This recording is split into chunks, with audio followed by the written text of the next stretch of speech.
Ito pa isang sagot kung bakit madaming nagdudusa tsaka nahihirapan dito. Kung imaginein mo na apply yun sa lahat ng tao. One of the most popular apologetics questions is, why would a good God allow bad things to happen to good people? And this is commonly referred to as the problem of evil. Now, there are a lot of different answers that we could give to this, but let me just give you one of them. One of the main things that we have to understand is that we have finite minds and God has an infinite mind. And so oftentimes God has a greater purpose for why he allows certain types of things that on the surface may seem to be negative or painful or evil, but then God has a greater purpose. The best example of this is Jesus Christ. God put Jesus Christ on the cross, and that seems like such an evil thing for a loving God to do to his perfect son. But God had a greater purpose, and that purpose was the salvation of people like you and like me. Pwedeng ganito, pwedeng ito rin yung isa sa dahilan kung bakit hinahayaan niya na may mag-suffer dito sa mundong to. Magagamit niya din pala yun for greater purpose. Diba? Sinabi doon, for greater purpose, kaya niya hinahayaan to. Ngayon, ano yung greater purpose? Pwedeng ito yung isa lang ha. Diba lahat ng nakikita mo nagsasuffer, lahat ng pinapatay, nire-rape, pinaabuso. Kunyari ikaw, may pinatay ka, may nire-rape ka, may inabuso ka. Mga namamatay sa pigsa, sa ulungan, namamatay sa cancer. Lahat ng hindi tumanggap sa Panginoong Hesukristo, doon makukulong sa loop na yun. Doon makukulong sa point of view nila. Yung consciousness nila, doon lang pwedeng makiisa o sumanib. Yun lang yung makikita nyo for eternally. So imagine ganito, lahat ng nire-rape, doon pwede mo i-switch yung point of view mo doon afterlife. Lahat ng tinotorture, lahat ng chinachap-chap, lahat ng nasunog ng buhay, lahat ng namatay sa pigsa, sa kulungan, doon ka na lang makakapunta. Itong nakikita mo, tsaka nararamdaman mo, yung consciousness mo mismo, doon na lang makakapunta. Doon na lang magiging aware, kasi nararamdaman mo lahat ng pagdurusa nila. Doon sa paulit-ulit na kamatayan. Tas ayun na yung hell, ayun na yung loop of consequences ng mga sin mo, ng mga kasalanan mo ditong ginawa. Diba? Habang pinapatay ka doon paulit-ulit, maaalala mo lahat ng ginawa mong pagtanggi dito, tsaka mga kasalanan mo. Tas ayun na pala yung greater purpose kung bakit may mga nahihirapan sa paligid mo ngayon, kung bakit may mga nakikita kang namamatay. Kaya pala may mga namamatay sa pagdurusa o sa suffering, para maging judgment, para maging parusa ng lahat ng hindi tatanggap sa Panginoong Hesukristo. Nagigets mo ba? Nagigets mo ba yung punto? Doon ka na lang makakalipat, yung kaluluwa mo, yung afterlife mo na ikaw, doon na lang makakalipat sa mga moment na pinapatay yung mga tao ngayon dito sa mundo natin for eternally. Sa bawat tao na nahihirapan, doon ka na lang pwedeng pumokus, doon ka na lang pwedeng sumanib. Kunyari, itong tao na to, papahirapan na, papatayin na. Yun, pwede mong puntahan. Tapos maramdaman yung suffering niya. Tapos pagtapos nung kanya, doon naman, may isa naman doon. May naman lipatan.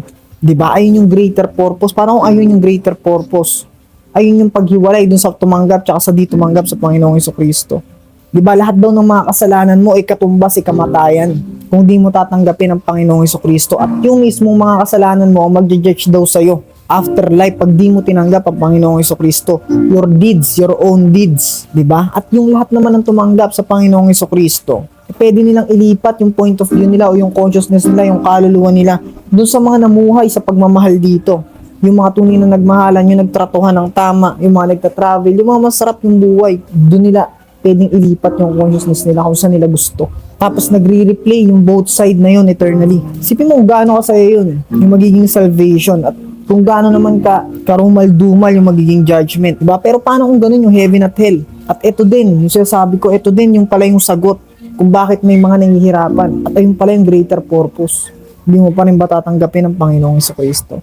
Diba? Anong punto? Napakalawak ng pwedeng gawin sa'yo ng Panginoong Diyos na pagpaparusa. Kasi meron siyang infinite na utak. Lahat to, merong greater purpose for afterlife. Lahat ng nakikita mo, kahit mga pagdurusa ng iba na yan, merong greater purpose afterlife. Kasi yun yung pinaka-importante sa kanya. Isipin mo kung gaano kahalaga sa kanya yung afterlife mo, yung destination mo sa afterlife. Nagpadala siya ng isang bugtong niya na anak para maligtas ka dun sa consequences ng judgment mo afterlife. Sa consequences ng mga kasalanan mo. Imagine mo yung buong Biblia, yung buong sinasabi ng mga relihiyon na salita ng Diyos. Nakatutok yun sa kwento ng Panginoong Hesukristo.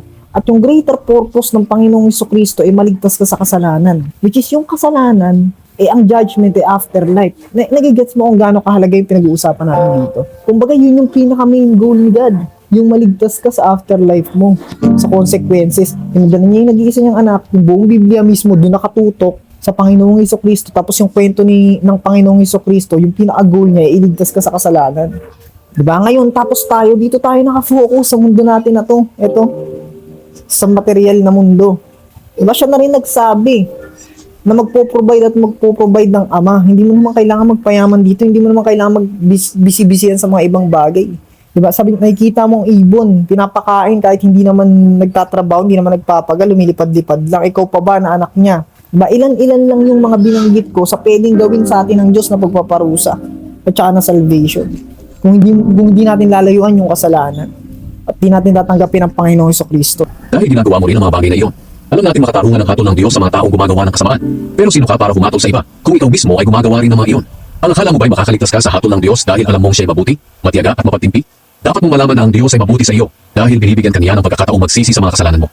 Pero dahil sa matigas ang ulo mo at ayaw mo magsisi, pinabibigat mo ang parusa ng Diyos sa iyo sa araw na ihahayag niya ang kanyang kuot at makatarungang paghatol. Sapagkat ibibigay ng Diyos sa bawat isa ang nararapat ayon sa kanyang mga gawa.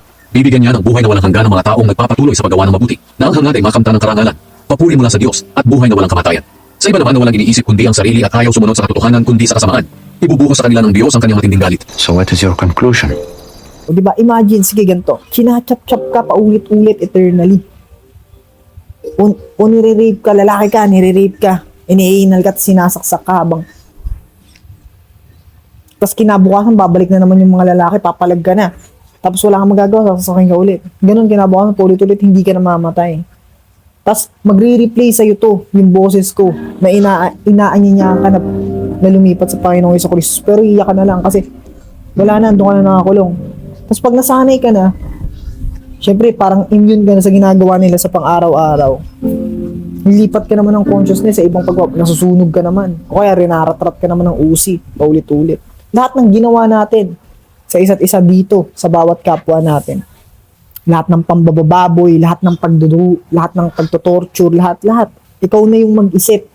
Weldan mo yung utak mo kung ano yung pwedeng iparusa sa'yo, kung ano tingin mo yung kasalanan mo dito. Kapag hindi mo tinanggap ang Panginoong Hesukristo. Judgment. John 12:47-49. The Lord Jesus said, "And if a man hears my word and believe not, I judge him not, for I came not to judge the world, but to save the world. He that rejects me and receives not my word has one that judge him. The word that I have spoken, the same shall judge him in the last day." Diba? Kasi tayo din yung nag-contribute nun eh. Tayo din yung gumawa nun sa isa't isa sa bawat kapwa natin eh. Kaya bakit di mo simulan sa'yo? Ba't di mo simulan sa'yo yung pagbabago? May kita mo yung mga nasa paligid mo, hindi na rin maagawa ng mga kasalanan yan. Lalo na kung i-share mo yung gospel, i-share mo yung video na to. Merong ripple effect yun. At yun yung simula na this world will heal from sin. Ito pa isang sagot kung bakit madaming nagdudusa tsaka nahihirapan dito. Kung tutuusin, consequences yun ng mga kasalanan nila eh. Consequences ng mga kasalanan natin yun sa Bible. O nung mga ninunupa natin, mga ninunupa nila. Generational curse. At patuloy silang mahihirapan. Patuloy mahihirapan yung mga nakikita nating mahihirapan. At tayo mismo, kung hindi tayo lalapit sa Diyos. Gentleman kasi siya. Hindi naman siya magpupumilit sa'yo eh. Alam mo yung kwento ng isang barbero tsaka ng isang pastor. May isang pastor na nagpapagupit. Sabi ng barbero, hindi ako naniniwala dyan sa Diyos na yan kasi kita mo, ang daming nahihirapan, ang daming namamatay, ang daming ganito, ganyan. Sagot ng pastor, hindi din ako naniniwala sa barbero. Bakit ito nga, ginugupitan kita ngayon? Nakikita mo ako, nararamdaman mo ako. Bakit ang daming mahaba yung buhok? Tapos sabi ng barbero, ayaw naman kasi nila magpagupit. Ngayon, ayun yung punto, sabi niya dun sa barbero. Hindi ka naman i-heal ni God dyan sa suffering mo. Hindi naman niya tatanggalin yung kasalanan na yan sa buhay mo na nagdudulot ng suffering kung hindi ka lalapit sa kanya. Kung ayaw mo siyang papasukin, kung ayaw mo siyang gupitan ka, ulitin ko, gentleman nga kasi si God. Hindi ka niya pipilitan gupitan. Nakakita ka na ba ng barbero na pipilitan kang gupitan pag nakita mahaba na yung buhok mo? Ganon din siya. Diba? Sinabi niya dun sa barbero, binibigyan niya tayo ng choice. Tulad nyo, binibigyan nyo kami, mga customer nyo ng choice kung magpapagupit kami o hindi. Yun yung dahilan kung bakit madaming nahihirapan, kung bakit madaming nagsasuffer. Kasi di sila lumalapit, so nananatili yung kasalanan sa kanila. Na yung kasalanan, yung nagdudulot ng suffering, ng paghihirap. Ayun yung mga consequences nun. Isipin mo, mga babae ka, may pamilya ka. Sexual immorality yung kasalanan mo. Masisira yung pamilya mo, magsasuffer ka, mag-aadik ka. Masisira yung buhay mo. Mapatay ka, anger yung kasalanan mo. Pagpatay, makukulong ka ng mahabang panahon. Masisira yung buhay mo. Diba? Laging may consequences yung mga kasalanan na suffering. Ngayon, Chow, paano naman yung mga parang wala namang halos ginawa na matinding kasalanan pero grabe yung pagpaparusa katulad ng mga nalumpo, ng pinanganak na bulag, doon na papasok yung generational curse. Kunyari, yung magulang nun, yung kanununuan pa nun ng abuso o ng rape ng apo, natakasan niya yun. Namatay siya ng masagana at napunta siya sa impyerno. Kailangan may mag-suffer sa bloodline niya, sa consequences na ginawa niya dito sa lupa kasi hindi niya nabayaran yun sa lifespan niya. Tapos yung magiging anak niya, magiging apo niya, yun yung magsasuffer, magkaka-cancer yun, pinanganak na lumpo, pinanganak na bulag. Kasi naging generational curse na tinakasan niya yung consequences na dapat sa kanya. So doon nagkakaroon ng mga tao na sobra-sobrang suffering kahit hindi naman ganun kagrabe yung kasalanan nila. Pwedeng namana-mana pa nila yun. Mababasag din nila yun, mababasag lang din nila yun. Kapag lalapit, sila na mismo yung lalapit sa Panginoong Jesucristo. Sila na mismo yung magpapagupit, kumbaga sa barbero. Kaya binibigyan ka ng choice ni God. Kasi para malaman niya kung gusto mo talagang magpagupit, kung gusto mo talagang ayusin ka niya, para matest niya yung faith mo, kung genuine, kung mahal mo talaga siya, kung ikaw mismo yung magdi-decide para sa sarili mo, nalapitan siya, na mahalin siya. Kaya binibigyan tayo ng free will, ayun nga, ng choice na pumili. At papainan ka ng papainan ni Satanas ng mga pain dyan, ng temptation para magkaroon ka ng kasalanan, para matest ka pa din ni God, o magkakaroon ka ng mga struggle dito. Lahat yung testing phase, katulad ng ginawa sa ating Panginoong Jesucristo sa 40 days fasting niya, di ba? At yun yung paraan ni God para mapatunayan niya sa sarili niya na mahal mo talaga siya. Kasi ang pangit naman nun kung wala kang choice. Hindi magiging genuine yung love nun. Kung wala kang choice, kundi mahalin na lang agad siya. Kung wala kang choice na tanggihan siya, hindi magiging genuine yung love nun. Ang pangit nung magagawa niyang bagong kaharian nun. So lahat na tayo malilig, kahit yung mga hindi naman pinili siya, kahit yung mga hindi naman pinili maligtas. Kaya binibigyan niya tayo ng free will magkaroon ng mga kasalanan. Kasi dadaan ka lang naman dito, it's all a testing phase. Kaya ikaw talaga yung mamimili kung saan ka mapupunta, sa heaven o sa hell. Yan yung pinaka-importante kay God, yung kaluluwa mo, yung destination mo, kung saan ka mapupunta, sa Kanya ba? Sa eternaling presensya niya o sa eternaling judgment na hinihain niya para dun sa mga hindi tumanggap sa Panginoong Jesucristo. Tsaka ganito, imagine, iwa-wipe out ni God lahat. Lahat ng mga pain, lahat ng suffering, lahat ng nagkasala. So, lahat tayo nagkasala, iwa-wipe out niya tayo lahat para maging patas siya, di ba? Kung tatanggalin niya lahat ng suffering, kasi ito yung tinatanong ng marami, ba't hindi na lang tanggalin ni God lahat ng suffering?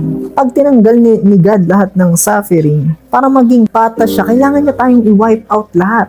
Kasi lahat tayo nag-contribute sa suffering natin ng isa't isa. Kasi dahil nga dun sa generational curse, dahil dun sa suffering ng isa, kunyari pinatay mo yung anak ng isa, kaya siya nagsasuffer dahil sa'yo. Tapos and so on and so forth. So lahat tayo nag-contribute sa suffering ng mundo. Kailangan magiging patas siya kung i-wipe out niya tayo lahat.